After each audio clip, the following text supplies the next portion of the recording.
I would put music and some audio cues in this intro, but I don't have any. Sorry. Hello Kitty Vickies, Hollow of Dawn here, and I just want to let you know that a new review of Puella Magi Madoka Magica Rebellion is coming.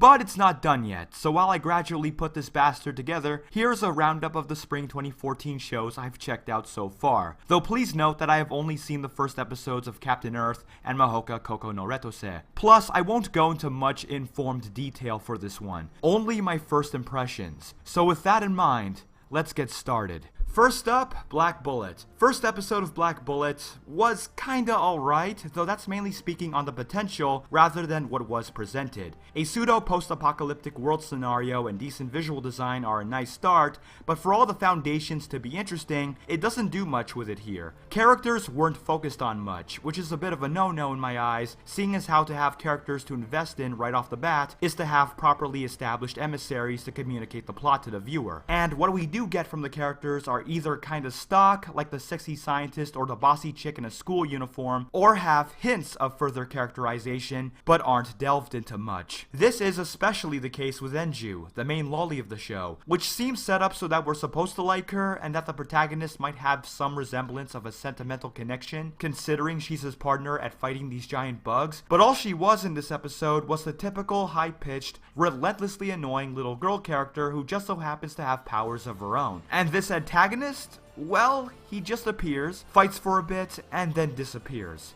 And not a single fuck was given that day. Haphazardly introduced, has an evil plot, but we don't know what it is yet. Wow. And really, the entire episode was just one big dumping ground for exposition, but only the foundations are elaborated, and everything else is left in the air. For example, why are Varanium bullets not standard issue? And the info itself is handled awkwardly. Rentaro helps out a police officer who decides that the best course of action is to shoot at this Gastria, except that regular bullets are ineffective and can only be hurt with special Varanium bullets that only civil security agents like Rentaro can use. How did this guy not know this? Better yet, how come everybody has to be told all the essentials about the world they already live in? I get it, it's supposed to be for the viewer, but in the context of the story, this would be like not knowing that police officers can carry guns, handcuffs, or batons, or that firefighters use water hydrants and hoses to put fires out. How could these people forget information they should very well know about? Again, the method of how it delivered exposition was awkward, and it made it look as though everyone was ignorant as all hell. And even then, I was still left with a few questions when it was done.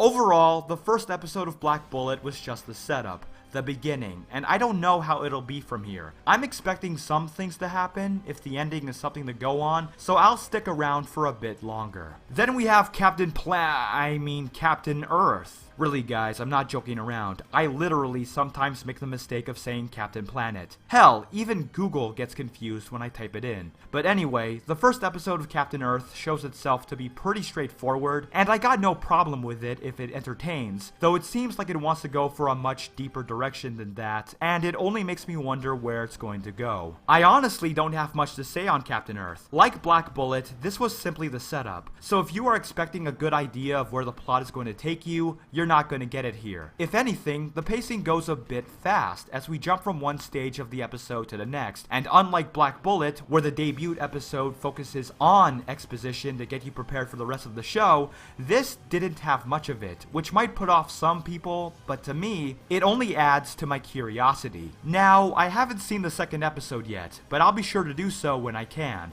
After all, I got a review to worry about. And in comes Mahouka Koukou no Rettousei. And to my surprise, the first episode wasn't that bad. It actually exceeded my low expectations. Sure, it's a school anime, but at least it's an interesting school where magic is highly advanced technology, plus the characters seem to have actual personalities, or at least some of them do anyway. But here's the thing, personalities can only get you so far. Now, there's the question of what they'll do with these characters, and that's where I'm most worried. Especially since it has a brother and sister thing going on, and introduce the theme of prejudice, something that can be a hit or miss, and if you miss, the result could be something far worse than if you didn't have it at all. The show is walking on a tightrope over a sea of mediocrity, and I want this to stick it and impress. It's an anime with an interesting premise, but you know what other anime had an interesting premise? Infinite Stratos, and that show's been taking its premise and fucking it up for years now. Hope it doesn't end up like that disaster. Same goes for No Game No Life, but in a different way. This first episode managed to excite me a little, and where, say, Sword Art Online botched the execution of whatever the fuck it was going for thematically, this has the potential to take itself in an engaging story direction about the questions an alternate world can have, and whether or not a perfect game world is truly as perfect as we want it to be for ourselves. But only if it takes that opportunity to do so. I can't predict what will happen, but either way,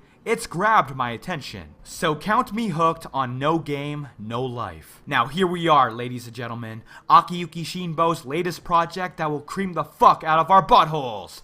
Mekakucity actors!